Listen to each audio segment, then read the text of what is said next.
আজি ওদালগুৰি জিলা সাহিত্য সভাৰ বাবে এই দিনটো এটা স্মৰণীয় দিন হৈ থাকিব।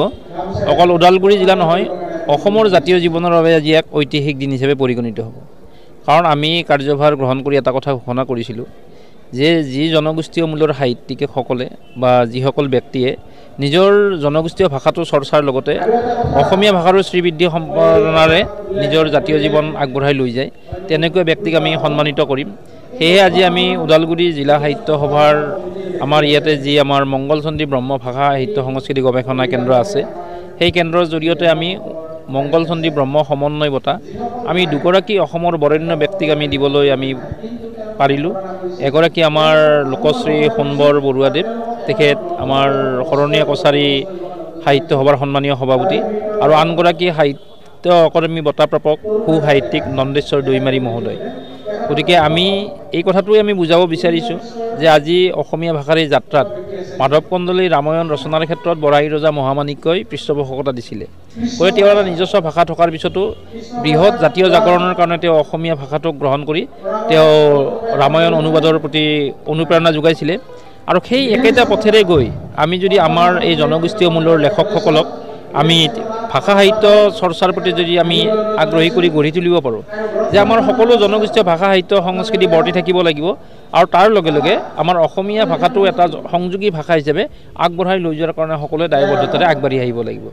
দ্বিতীয় কথাটো হ'ল আজি ইয়াতে ওদালগুৰি জিলাৰ ইতিহাস আজি ইয়াতে উন্মোচন হ'ল। এইটো আমাৰ জাতীয় জীৱনৰ কাৰণে এটা ভাল খবৰ।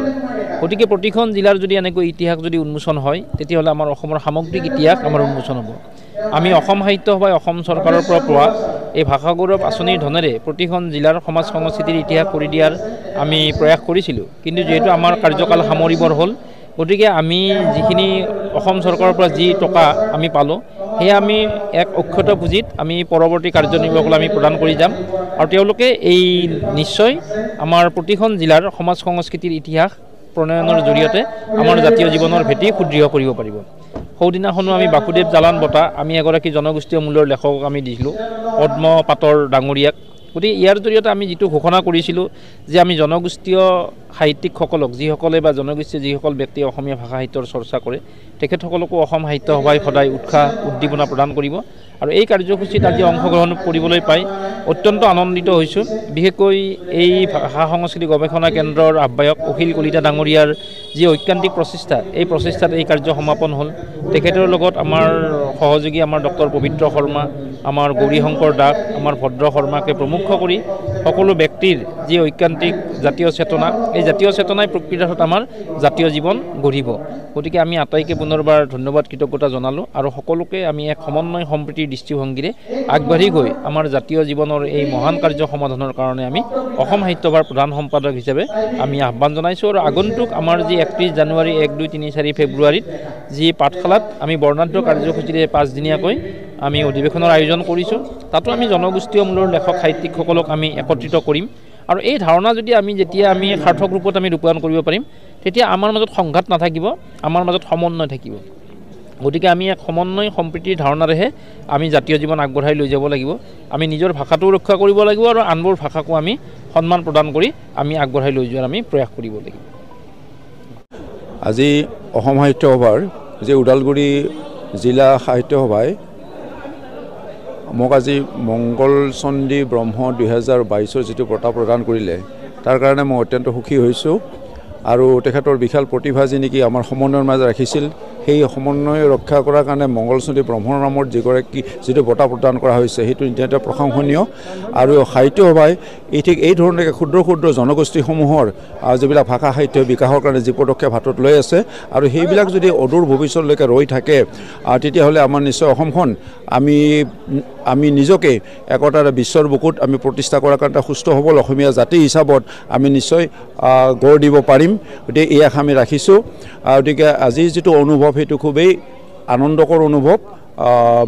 এইকাৰণেই কাটি দিব বাকীখিনি হ'লে, এইকাৰণে যে আমাৰ ক্ষুদ্ৰ জনগোষ্ঠীসমূহক যে ইয়াত ৰাখি যিটো অসম সাহিত্য সভাই ইয়াৰ ব্যৱস্থা হাতত লৈছে, বিশেষকৈ ওদালগুৰি জিলাৰ তৎপৰতাত, ওদালগুৰি জিলাৰ যিটো জিলা সাহিত্য সভা আছে, এই ওদালগুৰি জিলা সাহিত্য সভাৰ উদ্যোগত যিটো বঁটা প্ৰদান কৰা হৈছে, সেই বঁটা যুগমীয়া হৈ থাকক আৰু ভৱিষ্যতলৈকে এইটো বাৰ্তা প্ৰেৰণ কৰক।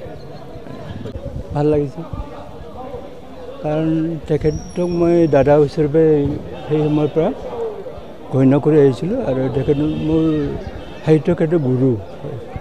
সেইকাৰণে আজি তেখেতৰ নামত যি পুৰস্কাৰ অসম সাহিত্য সভাই ঘোষণা কৰিছে তাৰে এজন বঁটা প্ৰাপক হিচাপে মই নিজকে পাই পেলাই মই ধন্যবাদ। কি বাৰ্তা প্ৰেৰণ কৰিব আজি এই মঞ্চৰ পৰাই?